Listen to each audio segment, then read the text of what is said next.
But Travis, he was loose. He was coming up with great stuff. And she tries, we go, what the hell did that mean? Don't do that. You'd think by now, the Swifties would have learned to keep their emotions buckled in tight, but no chance. The fandom went from calm to chaos. The second whispers began swirling that Taylor Swift might be prepping her 12th studio album. Cue the meltdown emotional spirals, streaming tears, Pinterest-style detective boards covered in red yarn, and playlists named TS12 Manifestation Vibes. The buzz. A little birdie, aka a too chatty, insider claimed Republic Records was already on high alert, bracing for another thunderous Swiftquake in the industry. But just when Swifties started charging their AirPods and planning sleepless nights on Twitter, the original report sneakily changed. That one juicy sentence. Abruptly replaced with a flat, and there's always Taylor, excuse you. Naturally, pandemonium erupted. X exploded with fans screaming TS12 is coming, like it was Judgment Day. Others dove into spiritual awakenings, sparked by cryptic earrings and ancient Instagram Easter eggs. One popular theory. The missing line wasn't a mistake, at Al just T-Pain pulling secret strings behind the scenes to cloak the real drop date. Let's be honest, suspicious minds stay suspicious. After all, this wouldn't be Taylor's first time playing the long game and leaving fans breathless with every silent move. This is the same girl who once flipped 12 eyes into a lyric and had fans rewriting their wills in full-blown panic when she dropped the Tortured Poets department back in April 2024. Swifties have been on a non-stop clue hunt ever since. Flashback to October, everyone swore she'd do a surprise drop just because Joe Jonas and Shawn Mendes delayed their albums. Yeah, she's definitely the main character.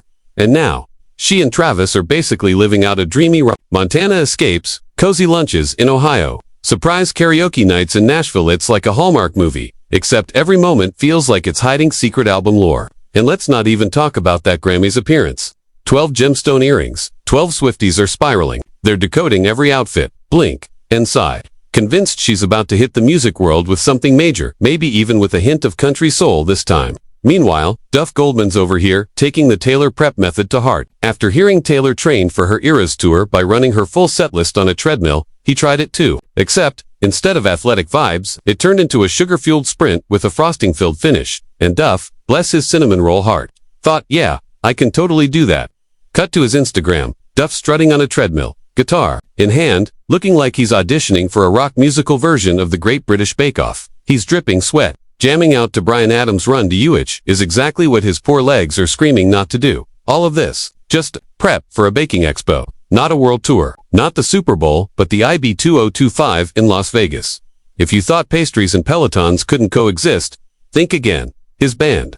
Foie gras, naturally, because what else would a group of chefs turned rock stars call themselves?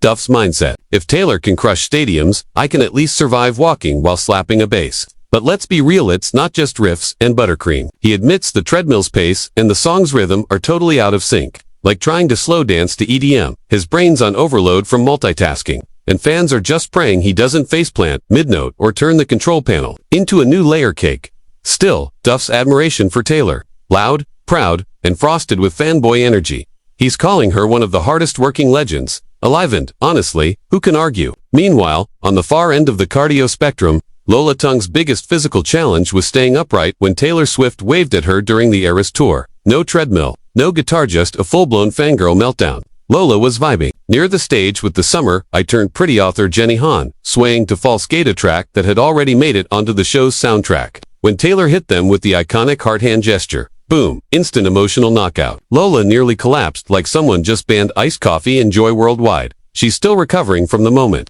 Sharing the entire emotional roller coaster on The Tonight Show like it was a live therapy session. And honestly, relatable. If Taylor made eye contact with us mid-performance, we'd need a cold compress, an emotional support team, and maybe a time machine. When Fallon tried asking Lola to name her favorite Taylor track featured in the series, she couldn't even choose.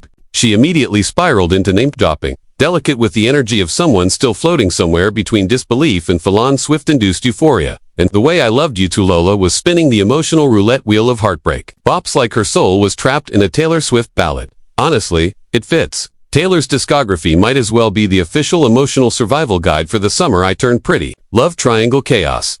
Check nostalgia-soaked tears. Double check. Two brothers fighting over a girl named Belly. That's basically the whole plot. The final season trailer is practically a Swiftie fan edit with daylight from lovers softly dancing over Jeremiah's scenes and Red crashing into Conrad's moody return like a heartbreak hurricane. And get this, author Jenny Han didn't just request a song. She wrote Taylor a full-on handwritten letter, like it was 2009 and she was auditioning to be her pen pal. Honestly, icon behavior. Speaking of dreamy main character moments, Selena Gomez is officially living out a real-life fanfic. The only murders in the building queen is marrying her foodie prince, Benny Blanco, this September in Montecito. And, no, this isn't your basic Pinterest backyard vibe. Think more Met Gala meets fairy tale because Selena doesn't do average. She's planning a wedding that's poised to break the internet, one enchanted isle at a time. We're talking a stressed-at today's wedding bash that's shaping up to be more glamorous than most red carpets, with a guest list likely flexing more Grammys than an entire music store. According to sources, the invites have already gone out and, yes, they're as bougie as you'd expect. Guests have been instructed to pack overnight bags like they're heading to a Couture Love music festival, complete with bottomless rows and designer everything. And of course, Taylor Swift and her touchdown-scoring beau, Travis Kelce, have both scored golden invites. Just picture it, Taylor arriving with her hair catching the Montecito breeze, while Travis tries not to spike the wedding cake like a football. Word is, Selena didn't exactly plan the whole event around Taylor's calendar, because, let's be honest, no one shifts their wedding for anyone, but she does want her bestie there badly enough to delay the bouquet toss if Tay hits traffic. And Travis, he's officially the +1 MVP. Everyone's crossing fingers he doesn't. Challenge the officiant to a friendly pass mid. The September date is no accident either. Selena's schedule is about to explode with skincare launches and fall chaos. Benny insists it's all going to be chill, but come on, this is a fairy tale in designer heels. But insiders are already laughing like, chill, according to who? Because this is the same couple that casually pulled off a full prom-themed engagement shoot and dropped it on Instagram like it was just another Tuesday. Between the love story, the Montecito setting, and a guest list that basically reads like a walking, talking Spotify Wrapped, this wedding is already shaping up to be the celebrity event of the season. And let's be honest, the crown jewel of that guest list is none other than the reigning couple of the decade, Taylor Swift and her bracelet-bearing touchdown king, Travis Kelce. But hold up, can we rewind for a second and talk about how this iconic duo even came to be? Because, spoiler alert, their love story didn't exactly unfold like a smooth Grammy speech. Flashback to July 2020, Taylor had just wrapped a brief Maddie Healy detour and was back to owning her independence on tours. Tearing through cities and breaking Ticketmaster, entered Travis Kelce, the tight end with a game plan and a beaded mission. He showed up to her Eras tour show in Kansas City, friendship bracelet in hand, complete with his phone number like it was 7th grade but never even got to hand it to her. Taylor was way too busy saving her voice and conquering 44 songs at night like a musical warrior queen to notice a beaded bracelet in the crowd. But Travis is not the type to back down. He vented on his podcast about the missed moment, probably chugging Gatorade and second-guessing his life choices, wondering if maybe he should have just slid into her DMs like any other millennial with a crush. That podcast rant, it blew up, and guess who heard it? Miss Taylor herself. According to insiders, she found his effort both bold and oddly endearing, and just like that, bam, Cupid struck harder than one of Travis's tackles. Turns out, a few of Taylor's inner circle were already kind of rooting for the guy and may have helped pass along his number. Even her younger cousins were apparently fangirling in front of his locker like it was written in the stars. Not long after, fate worked its magic, and they had their first super-secret date in New York City. Real rom-com energy.